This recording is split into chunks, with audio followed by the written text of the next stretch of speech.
Welcome, Jack Ma.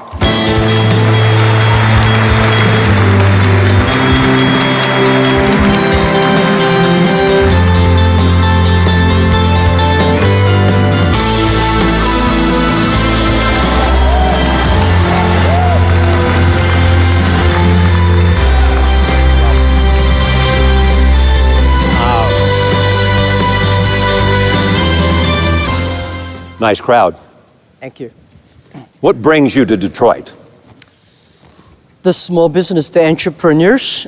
I think I've been expecting this day for a long, long time.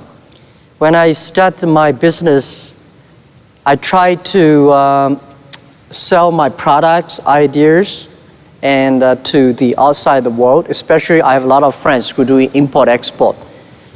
They're all small business. 10 years ago, they could not go because they don't have visa, they don't have money, they don't have this and don't have that. And I said, someday I hope Alibaba can build up a platform that all the small business can sell across board easily, efficiently, and cheaply. So after 10 years, things like that, we just started. So you hope that they take away from this meeting an idea that there's this huge market in China. Yeah. And people who want to buy what they sell. Yep. I hope that, as I say, in the past 30 years, USA domestic consumption was the engine of global economy. And I told the people at that time, I say, if you miss the opportunity of selling your products to the world, to the USA, to the Europe, you may miss the chance. And today I want to tell the people that if you miss the opportunity of selling your products to China, you will miss the opportunity, you will miss the future. Next year, China will be a larger market than all other markets combined. The single biggest market in the world. But you said an interesting thing to me as we talked. You said, I want everybody in this room to know that if I can do it, they can do it. Yeah, when I started my business in 1995, it was very difficult. I had an idea. I invited 24 of my friends in my apartment because that year I went to Seattle, my first trip to the USA. In Seattle, I discovered internet. And I think this thing in the future may change the world. So Tell me about the encounter with the internet when you first saw it. Yeah, I went to the Seattle, and a friend of mine, he had a small office with like 4 or 5 computers. I never touched computer in my life before because computer was so expensive to me and so complicated. But my friend said, this is internet. Just to type in whatever word you want to type. I said, no, too expensive. I don't know which one to do. Even now, I don't know how a computer works. So he said, Jack, it's not a bomb, just to type whatever. So the first word I typed in was beer. B-E-R, beer. I don't drink, I don't know why I typed beer. I found American beer, German beer, Japanese beer, no China. So I typed the word China. There's no information about China. So I say, what if we can make some China information on the internet? Let people know about China. So that was the idea. So I came back to China and say, I want to resign from my school. You were a teacher? I was a teacher. I've been teaching in the university for 6 years. So I said, I want to do it. I invite 24 of my friends to my apartment.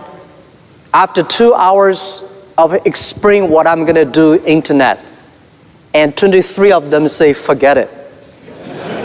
He said, this thing never worked because there's no such thing called internet in the world. You know nothing about a computer, so why you want to do this? And only one people, he said, Jack, if you want to try it, just to try it. But if there's something wrong, just come back. And after a whole night thinking, I say, I still want to do it. Because most of the people, they have a fancy ideas in the evening, but in the day, when they wake up in the evening or in the morning, they go back to do the same job. we have to do something different. So from there, I started my business borrowing $2,000 from my relatives and friends. So that was my trip. I call myself like a blind man riding on the back of blind tigers. And those people who are expert of riding horses, they all fall down, and I'm still surviving. Was that the beginning of Alibaba? That's the beginning of China Pages. Alibaba was 1999. So, Since 1995, I started business. I almost failed every project, never survived. So 1995, I got an idea, say, if China is going to join WTO, a lot of Chinese products is going to sell across the board. So if I can make a site that can help Chinese products selling outside and helping the small business in the other country sell to the other part of the world, that was the concept. So 1999, I started Alibaba in my apartment. You have said to me before also that in your mind, 1, 2, 3 is customer, Yep, employee, and shareholder. shareholder. Yeah. So when you tried to borrow that $2,000, you didn't tell that person that he was number 3. Well, the $2,000 was from my relatives, my parents, and all of friends I got $2,000. But when I raised my money for IPO, even for the when Alibaba IPO in the New York Stock Exchange, we raised $20 billion. I told the investors, we've been believing customer number 1, employee number 2, shareholder number 3. And people say this is against our American investor philosophy. I remember one of the investors said, hey, Jack, you know, if I know you are shareholder number 3, I would not have bought your stocks. I say, sir, please sell it. Because I believe there is so much money in the world, there is too much money in the world, but we only need the money who believe in our vision and mission. Because I believe if the customer are happy, employees are happy, the shareholders will be happy. But if the shareholders are happy, may not necessarily customer happy, and may not necessarily your employee will be happy. When you look,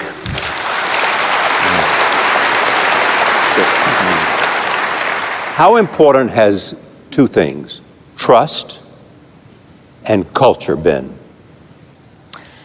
Well, trust is the most important thing, as we discussed this a few minutes ago. If people give me, when I had no money, because when Alibaba started, 18 founders in my apartment, I told everybody, say, put all your money savings on the table, leaving the money for 10 months food and room, rent yourself. The money you have put on the table, I want to gather the money, and nobody should borrow the money from parents.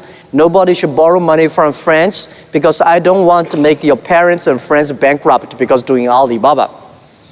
So 18 people, we gathered $50,000 US. We started Alibaba in my apartment. And those people, actually, none of us have money. But if somebody say, I give you $1 million US and I give you trust, which one I would choose?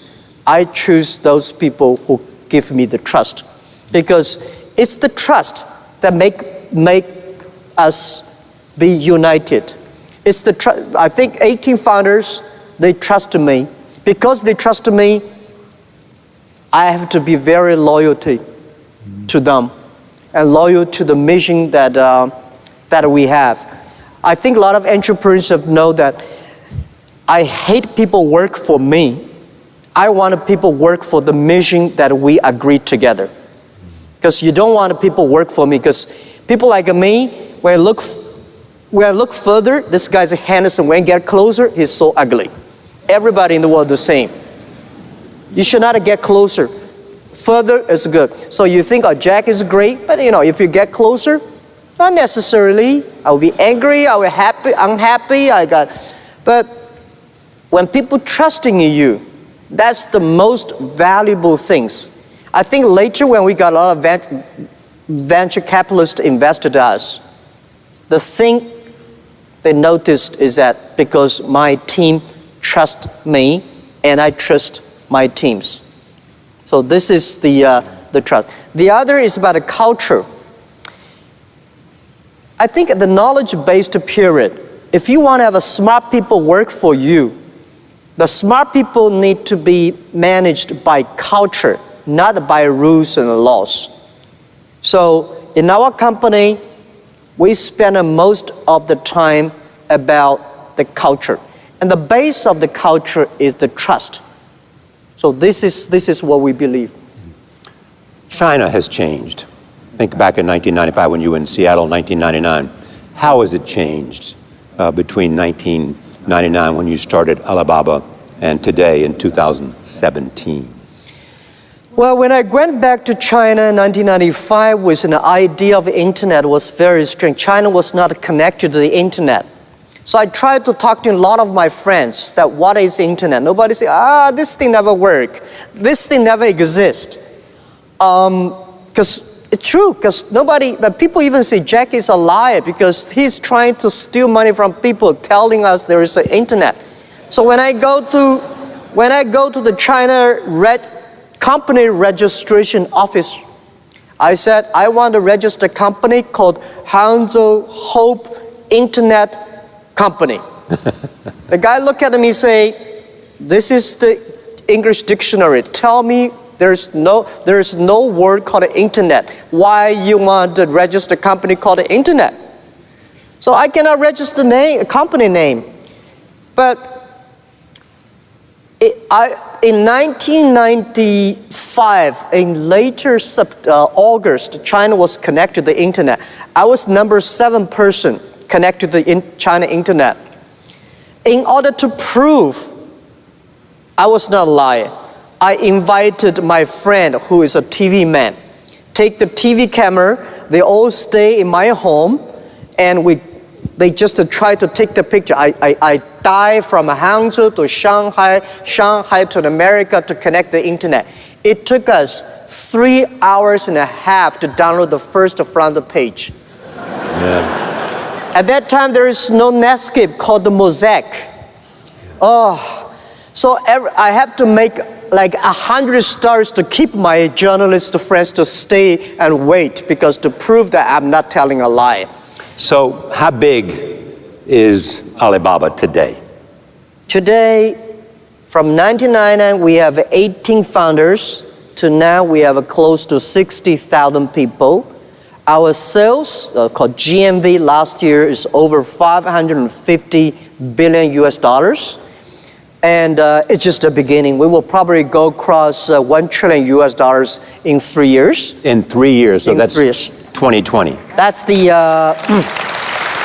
no, I would say in 3 years is, 2020, that's the 20-year anniversary of Alibaba. This thing does not happen in 18 days or 20 days. When we started, year 2003, when I launched the Taobao and Tmall, was funny. We got 7 founders for Tmall or Taobao.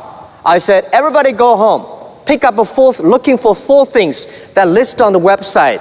So we see who will come to buy, how much things we can sell. So we went home. Everybody cannot find 4 things that in the home we can sell because we're too poor. So we gathered 21 products, we listed on the website, we waited for 3 days, nobody come to buy, and then the next week we start to buy and sell ourselves. For the first week, all the sales was among ourselves, and then another week later, somebody started testing sell. For almost 30 days, everything people sell, we all buy them. Mm-hmm. So we have a whole house of rubbish we bought online. Try to making sure that, so those guys who are able to sell say, oh wow, this thing really can sell things. Then more people start to come to sell, and then we serve better, and that comes. So from there to now, $550 billion. Market cap is what? Market cap, Joe, like 350 billion something, 360, billion something, yeah. Some people, when they think about getting on the internet and trying to reach foreign markets, whether it's China or India or somewhere else, worry about counterfeiting. They worry about fake products, underselling them when they're not the real thing. How do you deal with that? How do you reassure them? Like any entrepreneur, when you start a business, you start to worry, and people around you worry much more than you do. When I started Alibaba, my parents worry, my wife worry, my friends worry, my teachers worry, my students worry, everybody worry. And they worry about a lot of things. The only thing that I worry is that I should not disappoint the people who believe in me.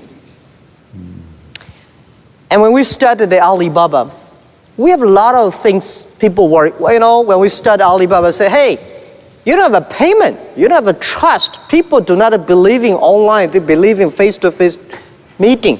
And the government does not support internet. Nobody supports e-commerce. How could you do it? I think as an entrepreneur, if everything is ready, that does not need you. Because nothing is ready, that needs entrepreneurship. For counterfeit things, of course, there are a lot at the beginning, but you have to fix it. So in the past 15 years, we spent a lot of time because you have to making sure the customer feels safe, happy, the brand feels happy. Your reputation is the best. Your reputation is the best. Otherwise, people say, I sell on the site and my things were copied and stolen. So we using a lot of ways to do that. Today, more than 100,000 brands partner with us. And I think we are today, I assure all the SMEs here, we are the company online today, the leader on anti-counterfeit and IP protection. Because we know there are three things that would make our site die. Three things that would be the cancer of our business: counterfeit, IP, and cheating. So, a lot of things to worry about doing business. We also worry about people cannot receive money. If you sell things, nobody will. If you cannot receive the money, you'll be cheated. So we're using Alipay, we're using all the ways we do to try to making sure that SME can easily sell, easily receive the money, and customer service is good. When you created Alibaba, there were three things you said about it. I want to talk about the comparison with Amazon. You said it'll be asset light. You said it'll be a platform, not a retailer, difference from Amazon. And you said it would play on the world stage. Why did you decide to go that direction? A transactional company. Okay, I think the difference, Amazon is a great company. They did a fantastic job in America and the world, but they are e-commerce company. We're not an e-commerce company. We help others to become e-commerce. We believe every company can be Amazon. We try to empower the small business, a marketplace, they can reach their customers. We try to empower the companies with the logistics so they can deliver things quickly and cost effectively. We try to empower every small business. When they do e-commerce, they can easily receive the money. And this is all about, and we know that this company we made so much money in the past years. But we think this is all because of small business.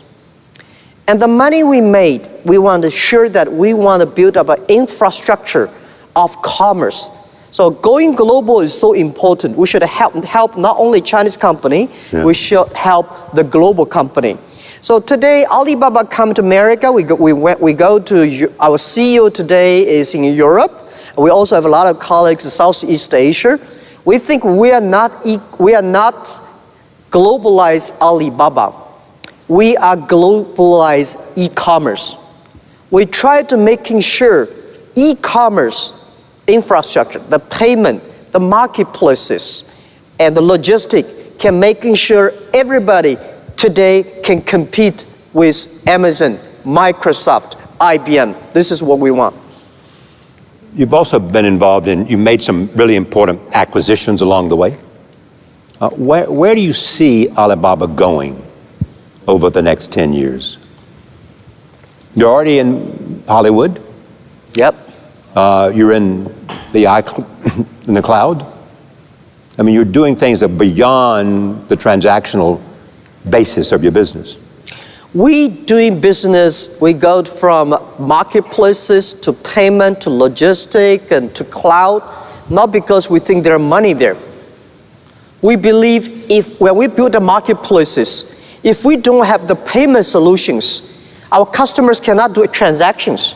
When we have the payment, we know if we don't have logistic, they cannot finish the transactions.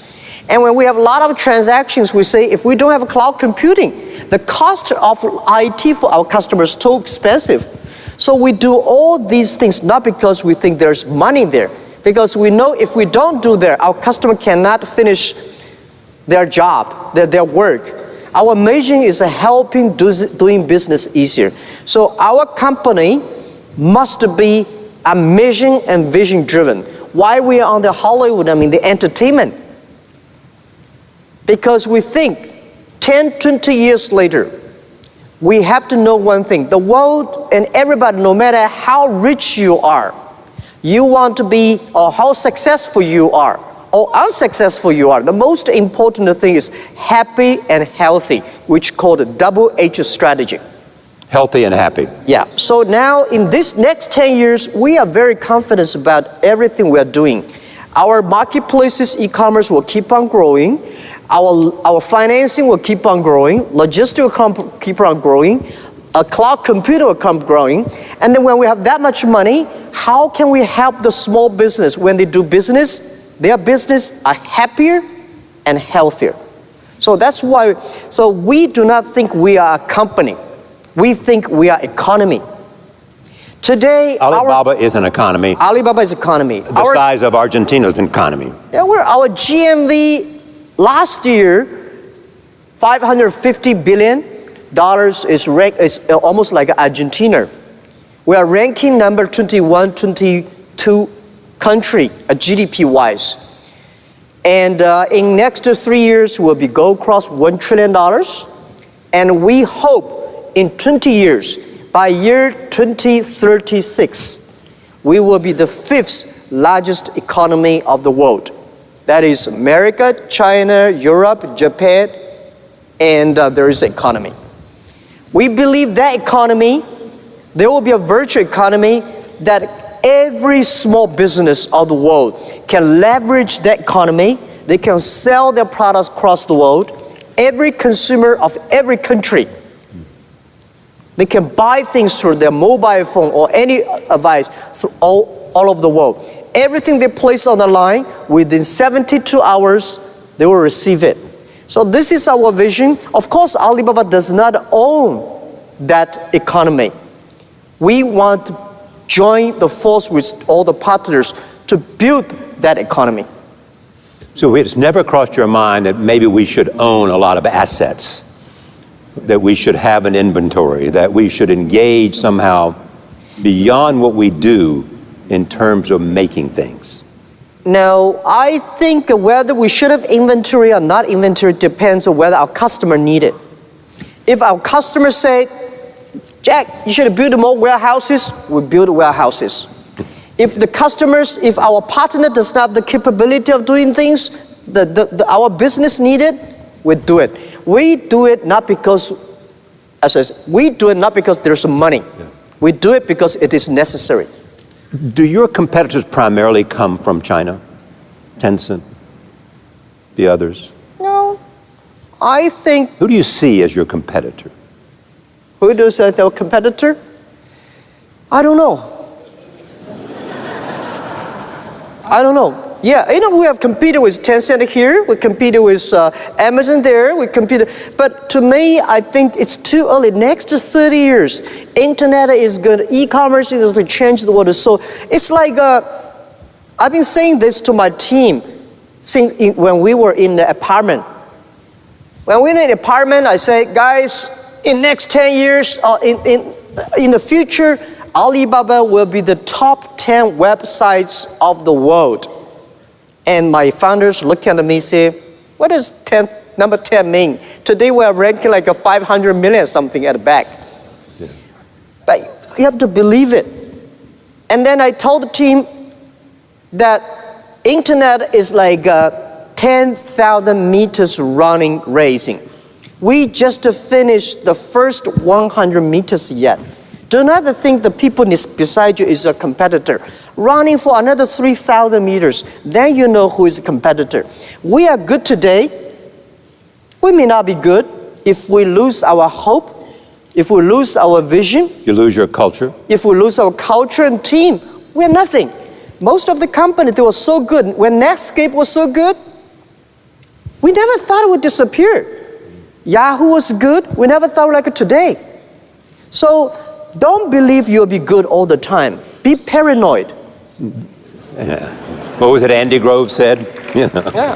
Only the paranoid survive. So I think it's honest as the entrepreneurs, do not think your neighbor Tom is a competitor. I think, look at the thing you do is do not focus your eyes on the competitor. As you are too small to focus yourself on your neighbor or the competitor. Focus your customers. Make your customer happy is important. Most of the big companies, when they talk our competitors.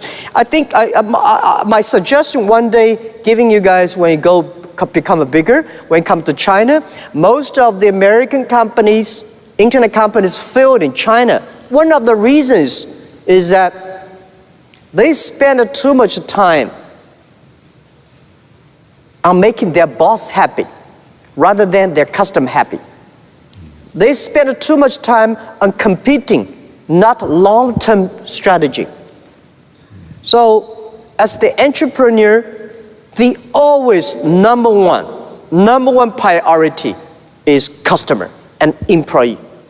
What's your role at the company? You've given up the CEO position to Michael Evans. You are still the face of Alibaba. You're traveling the globe all the time, preaching the Alibaba story. You are the visionary. You are the one who thinks about where Alibaba might be. How do you define your role today? I have 3 things to do. When I retired from CEO position, I told my CEO and teams, I promise when I'm a chairman, I'm still learning to be a chairman. I thought I would become a chairman when a company is big. I should have more free time, play golf on the beaches. But I found, oh my God, I fly 870 hours in the air last year, and this year 1,000 hours in the air. 3 things. The first thing I would do is I would making sure our company is a mission-driven company. Mission and a vision-driven company. We have to making sure the whole company believing we are building up an economy that can empower every small business. Young people, women, they can easily do business through internet. This is number 1. So I'm talking to everybody. Everybody in the company I meet. I remember there is a guy called David Wong. That was early days when I came to America. I talked about the internet, about a value mission of the company. This guy sitting there, he was working for Fortune 500. He said, Jack is a crazy guy. How could you, a company has no business model, no money, and talk about the mission, vision, and value. I say, David, come to my company. So he came to China, spent 3 days in my company. When he leave, he said, Jack, I found you are crazy. Now I found 100 crazy guys in your company. They all talk and seem like you. A company, if you have 100 crazy guys, we do not think we are crazy. We think the outside world are crazy. Yeah. So this is very, very important. And also I think for the first 3 years of Alibaba, we had no revenue, no business model. And I told the team, forget about the money revenue today. If you want to be a long-term company, the only thing think about is customers. The best revenue for our first 1 or 2 years, the best revenue is what? Is the email of thanks. That's the best revenue. If the customer sends you an email saying, you are great. I was so happy early days when I went to a small restaurant, people will pay my bill with a small note to say, Jack, thank you very much. I know you do not make money, but we made a lot of money through your website. Yeah. I like that. Even now today, I had a lot of customers, they pay me something, you know. It's not a bribe, but there's a boy, he's in the hotel, he opened door for me, he said, Jack, thank you so much. My wife makes more money than me on your site. So this is the best. Yeah. And I want to keep this culture in the company, keep on going. So, the second thing is culture, the people.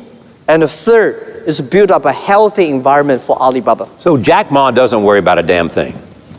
Oh, I have a lot of things to worry about. So what do you worry about? I worry about the company. We have a big vision, but we may disappear in 3-4 years. Because you're disrupted by something you can't imagine today. We do, because the world is changing so fast. I worry a lot. You know, the artificial intelligence may take a lot of jobs away. And I worry about if we do not move fast enough, if we do not innovate enough, if we do not spend enough time and giving simple, easy products, application, technology for small business. Most of small business cannot survive in the next 10 years. If the small business cannot survive, we cannot survive. And so what does small business need to survive? Today, I would say next 10, 20 years, the small business, no matter where you are, if you do not try to globalize your business through internet, you may not have a business opportunity. It's not like I do local. Local business in the future is going to be more and more competitive. Think about it, how can you sell products across the board? Your products, your chocolate, people in your village already know about the town in your village. But the people in China, they never know. They love these things. So think about it, how can you sell your products across the board? This is, I think, can face. Yeah, I mean, you gave a speech in which you talked about the warning for decades of pain unless you recognized the coming advent of artificial intelligence, robots, Yep. and a whole range of things that could challenge Yep. how you had been doing business in the past. Yeah. You also have mentioned retirement. Yep. Jack Ma at what? At 50-something. Yep. Thinking about retirement? Yeah, I'm preparing, because I tell you. You said you've been preparing since you were 40. Yeah. To think about retirement. When I leave university, I was 30 years old. Yeah. And my president of my university said, Jack, one day you want to come back? Anytime, you're welcome. I said, President, I will not come back in 10 years. So I thought when I'm 40, I can go back to teach. But when I'm 40, oh my God, life was so tough, so tough. My company almost in big trouble. So I said, I should not leave. And then I say, when I'm 45, I should retire. When I'm 45, I cannot stop it. And then I start to prepare, say, people say, Jack, you are the next Bill Gates. I say, I cannot compete with Bill Gates, but I can compete with Bill Gates who can retire earlier. And I can compete with him who can empower the more small business. So year 2012, I retired from the CEO. And I have my own goal that I will retire from chairman someday, and I'm going to be preparing that since years 2012. The thing is, I don't want to die in my office. I want to die on the beaches. How much time do you wait, how much time do you spend on the beaches now? I don't have time spent on the beach. That's why I always dream one day I was on the beaches. Because remember, when we were young, nobody gave us a chance. Now we're big. We should give young people a chance. Young people do a much better job than we do. This is what I think. And I think the world can be great, can be prosperous without you. When you die, people cry for 3 days, or maybe less than 3 days, they forget you. So, build up a good system for your team. Yeah, but it strikes me. Giving chance for them. It strikes me tonight, and since I've known you, that part of you is always a teacher. I mean, you're teaching tonight. You're telling about my experiences and what you can learn from the journey I have taken. Yeah. The idea of sharing experiences is part of teaching for you. Yes, I was trained to be a teacher, and I benefit because I don't know anything about technology, computing. I still puzzle about what is software, how software can work. And I do not know about accounting, marketing. I know very little about that. But the thing I learned from being a teacher, that a teacher always want his students to be more successful and better than you are. So this is, I learned to be a good CEO. When I hire people, I always want to hire those people who are smarter than I am. And today I give a lot of advice to my colleagues. When they hire people, there's one judge. Look at the young man. If you think he will be your boss, he will be my boss in 5 years, hire him. Do not find people who will follow you all the time.